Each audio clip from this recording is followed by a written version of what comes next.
Hello friends, welcome to Learning Sessions, and today in this video we are going to talk about the CAIIB exam. But let me tell you one thing, whenever you are searching for CAIIB English videos, you'll be finding a very less options with you. But here at Learning Sessions, we are going to provide you with the full course of ABM, BFM, ABFM, BRBL and all the elective subjects out there in English only language. So if you're seeking for the same, you can go and subscribe right now and press the bell notification icon so that you get updated whenever we upload the new videos. And let me tell you that in this video we are going to talk about the very important chapter from the ABM, that is the Advanced Bank Management, which carries a very beautiful weightage in the upcoming exam of CAIIB 2024. So if you're preparing for the same, you must be watching this particular video till end. And if you want to get all the videos of ABM, ABFM, BRBL and BFM, do subscribe right now. You can be enrolling into the courses where you'll be getting the full course videos, case study videos, chapter wise previous questions, mock test, mega mock test, and not that much, you'll also be getting the complimentary access to all the PDFs. So whether you have purchased the pack or not, you all will be getting the access to the complimentary PDFs, which you can be accessing through the website or through the application, visiting the website caib.learningsessions.in. And if you want to get the case study videos and numerical videos, simply WhatsApp us on the number 83609442007, and we will be sharing all the links to you. You need to WhatsApp us CAIIB numerical and we'll be sharing all the numericals to you. So let's start the session over here. And it's related to the binomial distribution. Now let's understand that why first of all binomial distribution is required. Then we will be learning the probabilities related to the same, that what it is actually. Okay. So first of all, it's related to that. Let's take the case, the same example, that out of three, you're actually having the three coins, or let's say you're having the two coins with you, and further you want to actually count the probability related to having at least one head. Okay, so what are the different outcomes of tossing two coins? It's head, it's head tail, it is tail head or tail tail. Okay, these are the possible outcomes. This is a sample space. Okay, and what's the possibility that you will be having at least one head? That's 1, 2 and 3 over there. So number of events 3 and total number of events 4. So that's a probability.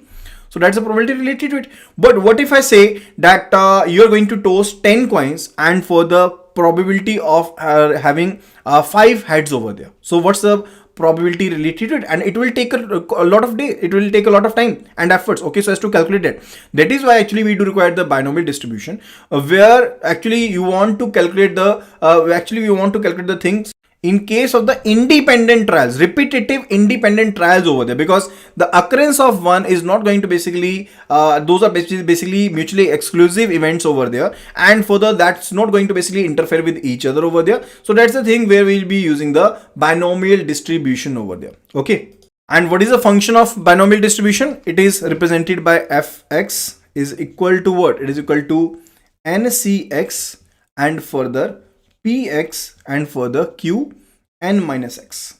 Okay, now what is p? P is the probability of success, q is the probability of failure, and p plus q is equal to 1. That is the total probability, and further p we can say q is equal to 1 minus p. Q is equal to 1 minus p over there. So that's the case related to it, and px over here is a probability function of mass over there. That is a px over here is a probability function of mass in that particular case. Okay, so that's the case related to it. Okay, now let's basically solve the question based upon the same. Now we'll be solving the question over here using the same. So what was the formula? What was the formula? It was ncx, if you remember, ncx, and for the p raised to power x over here and q raised to power n minus x. Okay, now find the probability of getting 3 heads from 5 number of trials. Okay, so you're having the 5 trials, you toss the coin for 5 times over there. So n is actually what? N is actually 5. So 5c, and how many times? Basically, what's the probability that you want over here? What's the probability that you want over here? Let me first of all write the terms for you. Like we will be starting with a simpler example. okay, so that you can understand it well. So we basically took the case of 3 coins over here. Okay, so we tossed 3 coins or 2 coins over there, and the probability we are going to check. Let's say 2 coins are there, and further, what is the probability of having one head over there? That's the probability, that is either there, that can be head or that can be tail. So what is the probability of P? That is half over there. And what is will be Q? Q is equal to 1 minus P, that is equal to half over there, because 1 minus half, that is equal to half over there. Okay, and after that we are actually going to toss the coin for 2 times. Okay, we are going to toss the coin for 2 times over there. So n will be equal to what? N will be equal to 2 over here. N will be equal to 2 over here. Okay, तो यहाँ पर n की value क्या है? n is equal, n over here is actually equal to 2 over here, and further we want the head to occur at least one time as per the example I just made up right now. Okay, so we want the head for one time, so r over here will be equal to 1. Okay, so it is actually equal to 1. We can actually write it as 1 by 2 over here, so as for easy calculation, so 1 by 2, and over here it will be equal to what? It will be equal to the n minus x. Now n is 2, and for the x over here is 1, so it will be 1 again. Okay, so 2c1, that is equal to 2 factorial divided by what? So whensoever it is nc1 over there, nc1 over there, that's actually related to the number itself, so it will be equal to 2 itself over here. Okay, so either way we can solve it. So that is 2 factorial, that is 2 into 1, and further it will be equal to r factorial, that is 1 factorial, that is equal to 1, and n minus 1, that is 2 minus 1 over there, n minus r, that is 2 minus 1, that is 1 again, so it's actually again equal to 2, and further 1 by 2 multiplied by 1 by 2, so it's actually, we have solved it. So what will be the probability? It will be equal to what? It will be equal to 1 by 2 only. It will be equal to 1 by 2 only, isn't it? Okay, so that's the case related to it, isn't it? Or we actually made some mistake, isn't it? Just have a look at it, that we were having the formula. Just let me rewrite this particular equation for you again. So let me just write the formula for you again over here, so that you can understand it in a quite good manner over here. So what was the function? It was actually related to ncx, and further p raised to power x over here, and q raised to power n minus x over here. Okay, now n over here is equal to 2 and 2c1, because we want only one head. Okay, we want only one head over here, and further over here the case is that we are having the p, the probability of occurrence, that is equal to half, that is equal to x, that is 1 again, and q, that is half again. Okay, because probability of success and failure. Okay, so that's actually 1 minus p, that is half again, and n minus x. Now n is 2 and x is 1, so it's again 1 over here. Okay, so it's actually half over here. And similar way, if we are to calculate the probability of getting 3 heads out of 5 trials, 5 number of trials over there. Now formula is quite simple, ncx, and further p raised to power x, and further q raised to power n minus x over there. Now what is the total number of events, independent events over there in case of the binomial distribution? That's actually related to 5. Okay, so 5, and further how many heads we want? It's actually the 3 over there, and further what is actually the success probability? That's actually equal to p. So what is the success probability? So it will be half, and for the success probability must be same for all the trials. Okay, so it is half for each and every trial, so it's actually particularly related to half over here, and further raised to power x, that is 3, and further half again, because q is equal to 1 minus p, that is half again, and further n was 5 and x is 3, so it will be 2 over here. Okay, now what is 5c3? It will be equal to 5 factorial, that is 5 multiplied by 4 multiplied by 3 factorial over here, and divided by 3 factorial, that is r factorial, and n minus r, that is 2 factorial over there. So that is the case, and further multiplied by 1 by 2, 1 by 2, 1 by 2 over there, so that is actually equal to 1 by 8, and further multiplied by 1 by 4 over here. So that's the case, and further you can actually be solving it over here. So 2 multiplied by 1, 2, and further that is 1, and for the 2 will be as such, so it will be equal to what? It will be equal to 5 by 16, if I'm not wrong. It will be 5 by 16 in this particular question over here. Is that right? Okay, now if we go for the mean over here, if we are to calculate the mean over here, what will be the formula? For mean under the binomial distribution, it is represented by m, and that is equal to np over here. And if we look at the variance over here, that is equal to npq over here, and further we can rewrite it as np and 1 minus p over here, or also the standard deviation, it is equal to under root of the variance, that is equal to npq. Okay, so that's how we need to remember over here.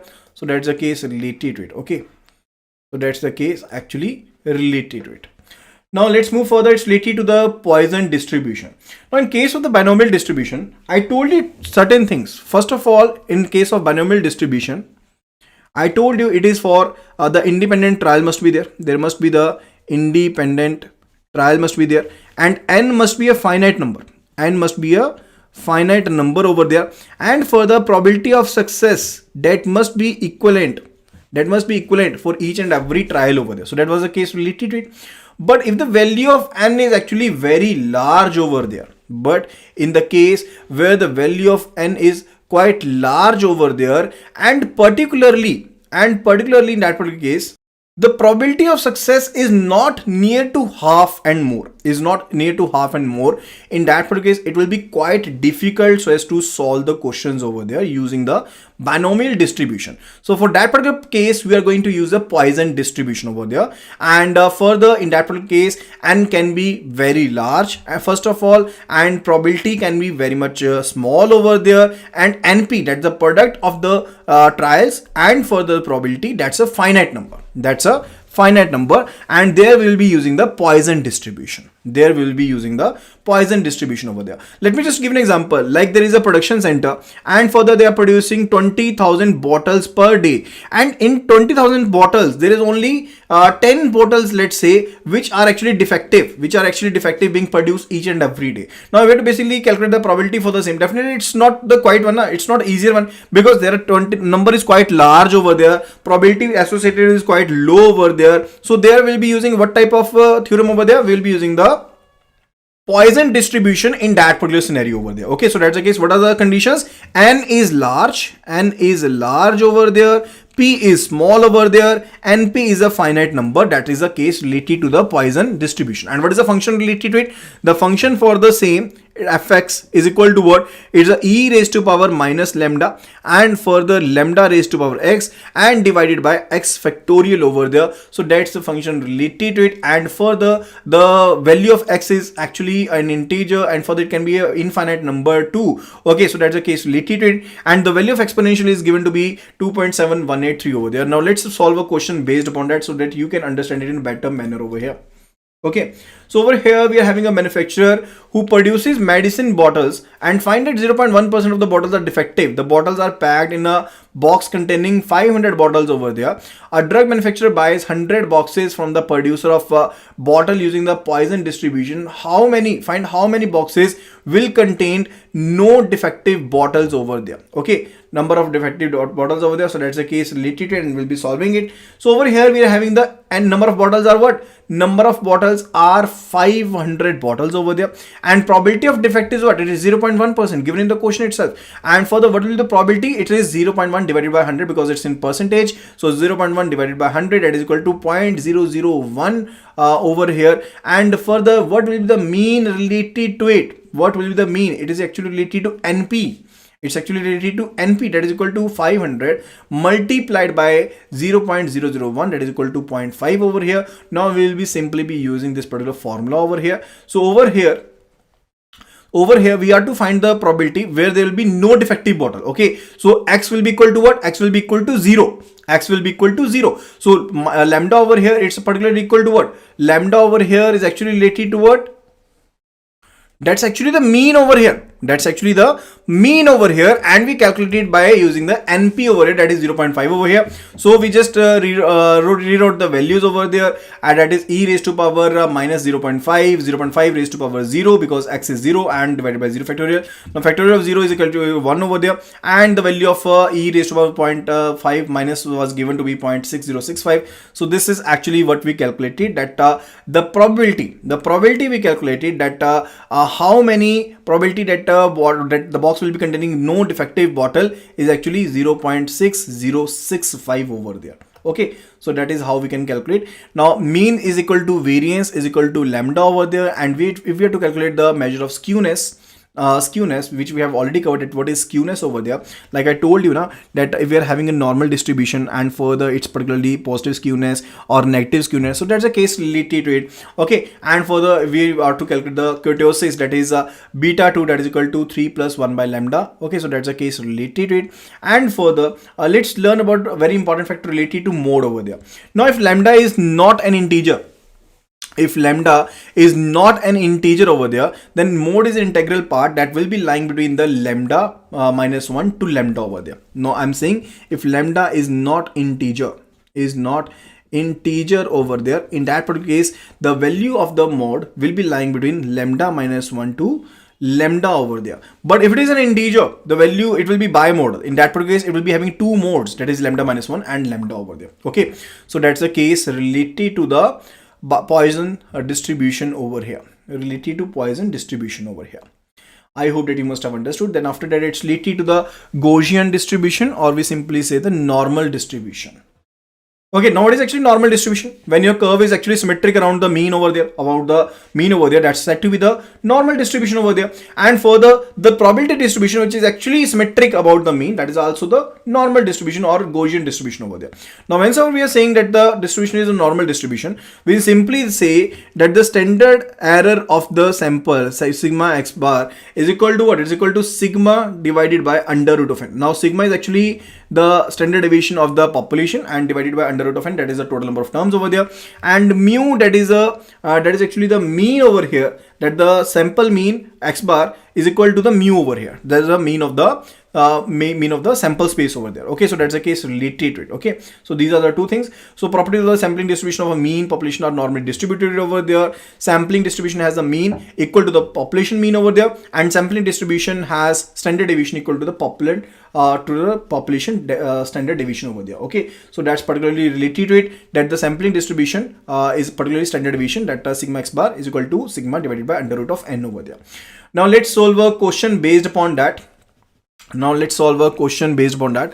if mu is equal to 0, now it's given that if mu is equal to 0 and standard deviation square is equal to 1 over there, that is variance, and in that particular case it is called the standard normal variable. Okay, in that particular case the normal variable will be said to be the standard normal variable over there, and the graph of the normal distribution is bell shaped, like I just told you that it's a bell shaped graph over there, and it is symmetric about the mean over there, and the total area covered under the curve is 1. If we look at the total area, it's actually 1 over there, and further it is divided by half over there, so 0.5 probability over here, 0.5 probability over here, so that's a case related to it. And further, the quartile deviation is 0.6745. Quartile deviation, the part actually which will be dividing it into 4 equal parts over there, the 3 points which will be dividing into 4 equal parts over there, that's actually quartile division. It is 0.6745. you have to memorize it, that is, it is 0.6745, and the mean deviation is 0.7979. okay, so that's the case related to it. And if we just look at the mean median mode, that is equal to mu for this particular scenario. Okay, so that's for the normal distribution. Now let's solve a question based upon that. So normal population of 1,000 employees has a mean income of rupees 800. Now we're talking about the 1,000 employees. So n over here is equal to what? It is equal to 1,000 over here, and mean is given, that is mu over here, it is given to be 800 over here. Okay, so that's the average that is given, and variance, that is sigma square, that is given to be 400 over here.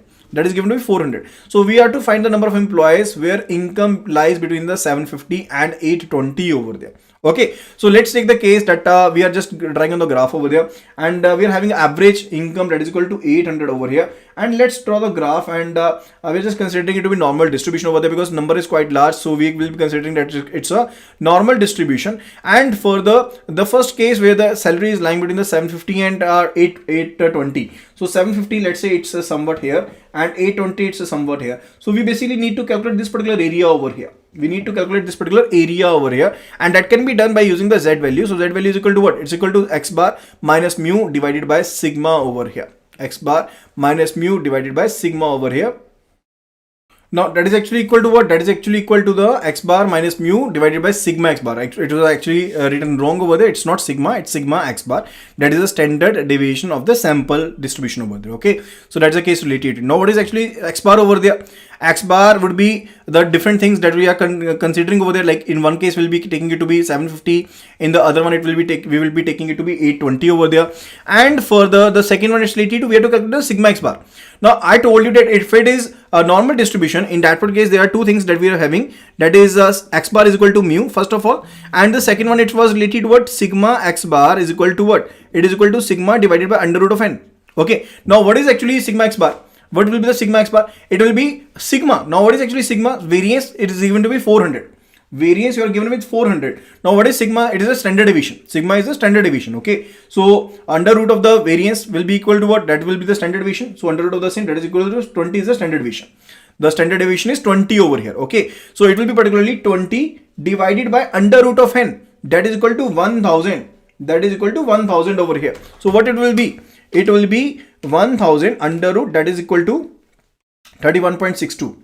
So it will be 20 divided by 31.62, that is equal to 0.6325. 0.6325. So that's actually related to what? That's actually related to the sigma X bar in this particular scenario. Sigma X bar in this particular scenario over here. Okay, now we'll be solving the question based upon that. Let's have a look at it. Let's have a look at it over here. So we were having the values related to 750 and 820. So that's actually the Z value we are to calculate for these particular things over there, for the X bar value ranging from the X value ranging from 750 to 820 over here. Okay, so that's the case. Okay, now in this particular scenario over here, what will be the different values? So for Z value, I already told you it's actually equal to X bar minus mu divided by sigma X bar over here. So we'll be solving this one. So that X bar in first scenario, it is 750. And what is mu? Mu is given to be what? It is given to be 800. Na? So it is 800 and divided by sigma X bar. Divided by the sigma X bar in this particular scenario, that will be equal to what? So it will be 0.6325 over here. Now over here, we'll be having the values, that is 0.6325. Now I think there is some question, actually this question was from the Macmillan itself, but there was some issue with the question over there. That's why I'm repeating it over here. So over here, just pay attention to it. The thing is that in case over here, we have to take the sigma X bar in the denominator when we are calculating the Z value. When we are calculating the Z value over here, whereas in the case of the book, it is actually explained to be sigma simply. Okay. So we have just amended the question based upon that. I'm just repeating in the thing because I just explained the thing this way so that you can understand that we are to put sigma X bar in the denominator over there and not the sigma over there. But I'm writing that for sample, we are saying for sample, let's say variance is 400.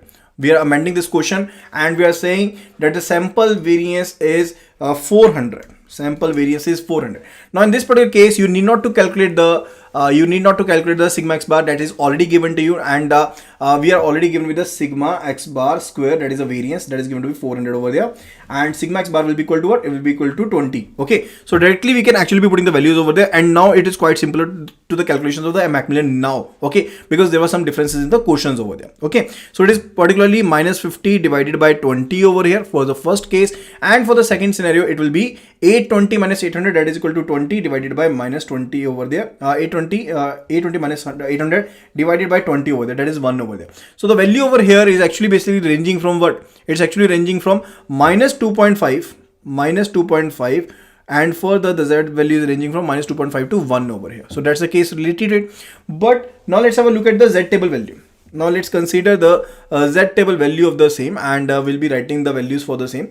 Okay, and after that I'll be showing the same on the graph over here so that you can understand that where to add, where to subtract, and something like that. Okay, so over here let's have a Z table value. So value will be Z table value. First of all, it's equal to what? It's equal to 2.5 over here. Now 2.5 value is particularly here. That is a 2.5 value we are having here over here, over. So for 2.5, we are not to consider first of all negative sign. So 2.5 value is 0.4938, and for value of 1, we are having the value 0.3413.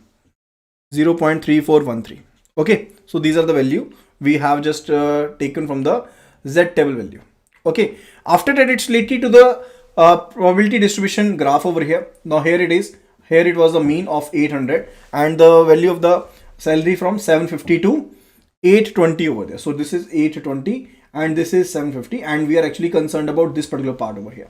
Okay, so I told you the probability for this one is what? It is 0.5, and we calculated for this particular part. For above one, we calculated to be what? We calculated it to be 0.3413. 0. For this particular part, the probability is 0.3413, and for this particular part, we calculated the probability to be 0.4983. 4938. Okay, so we have to add them up so as to get the total probability of this area. Okay, so kindly do not cram the thing, just draw it on the graph over there so as to check that whether you need to add it up or subtract it. So if the question is related to that we want to calculate the number of employees which will be in between, okay, so in that case we are going to add them up. And further, if it was said that we want to actually calculate the probability where the average salary will be lesser than 750, if we were concerned about this area, and further the number of persons or the probability over there where the salary would be greater than 820, in that particular case we must have subtracted these particular probability values. Okay, we'll be actually also be learning about this. Now first of all, let me just tell you about this. Now the second part, it is actually related to probability of x where it is greater than 700. So simply we will be calculating the z value, that is 700 minus 800 divided by 20 over there, that is minus 100 divided by 20 minus 100 divided by the 20 over here, that is equal to z is equal to 5 over here. So in that particular case we are having the values for that particular case, so that will be equal to 1. So if the value is greater than 3 over there, the value is equal to 1 over that will be equal to 0.5, not 1, that is equal to 0.5 over here. Okay, so that's actually equal to 0.5. so the z value for minus 5, it is equal to 0.5 over here. Okay, and further we have to calculate the points where the salary will be greater than 700. So let's take the case that 700 is somewhere here. Okay, and we are having no bar over here. Okay, so we want to calculate all this area. Okay, now for this particular thing, you will be doing what? We will be simply doing what? We will be subtracting 1 minus the thing, 1 minus related to probability of the same. Like over here we are having the probability for this particular region.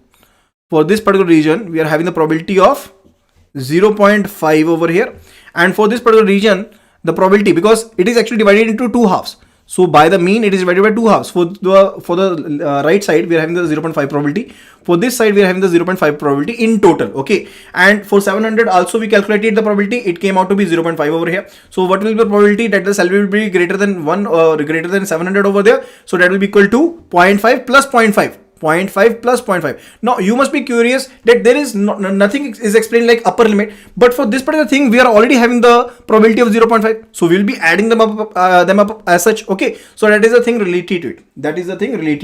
Now after that, it's related to the third part of the question, that it says we have to calculate the probability of average salary being greater than 760. So it is 760 minus 800 divided by 20, that is 40 divided by 20, that is equal to 2 over here, minus 2. Okay, but we are not to consider the negative sign when we are looking for the z values. So 2 is having the value equal to 0.4772. 0.4772, that is the value we are having right now, and we want to actually calculate the salary where the value is greater than 760 over there,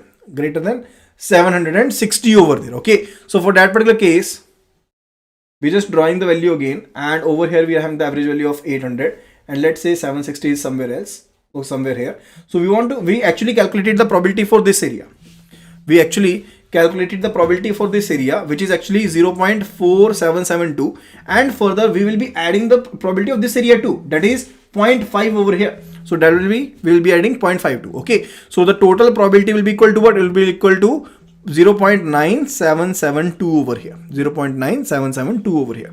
Okay, so that's the case related to it. I hope that you must have understood the question. Now let's move further. It's related to the credit risk.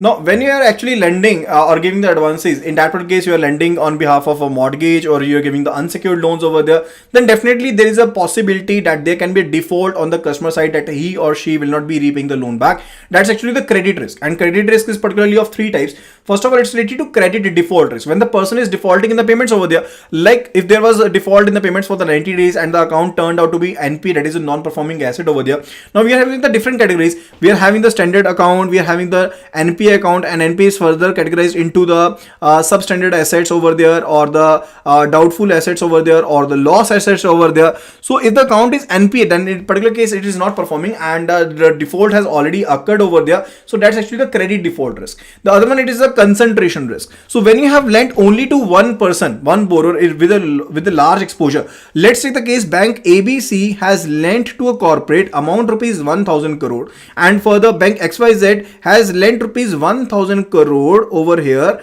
to particularly 10,000 beneficiaries, 10,000 different applicants, loan applicants over there. Now definitely if there will be default in one case, definitely it will lead to what? It will lead to more loss over here. But if there will be loss in this particular case, let's take the case that 100 people, 100 persons defaulted in that particular case, still the money is safeguarded. Still the money is safeguarded. That's actually related to concentration. So bank ABC is having the concentration over there, and that's the concentration risk imposed. Okay.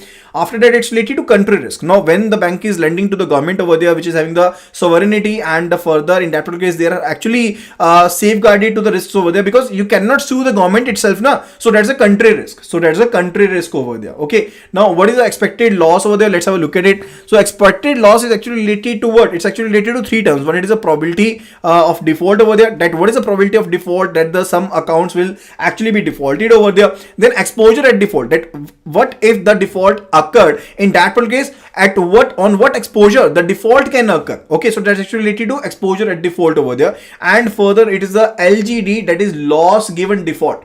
That is equal to LGD, that is a loss given default, and loss given default, like if the default will occur, what amount will be lost in that particular case, that is loss given default over there. Now let's solve a question based upon that. So let a credit of rupees 20 lakh was extended to a company 1 year ago, and determine the expected loss of the exposure if the company defaults completely. So company had defaulted the complete amount, where the loss given default is 50% over there. Okay. Now particularly we are having the exposure at default, that is 20 lakh rupees, that is the exposure at default. And further, what was the probability of default? What was the probability of default? Probability of default was 100%, because the company has defaulted in 100% over the amount over there. The company has completely defaulted. Okay. So it's 100%. Now what will be the loss given default? That will be particularly 50%, because the loss given default is 50%. So LGD is actually 50% over there. So what will be the thing related? It will be 100% into 200 into probability of default, that is 100%, and multiplied by the 20 lakh rupees, that is the EAD, that is exposure at default,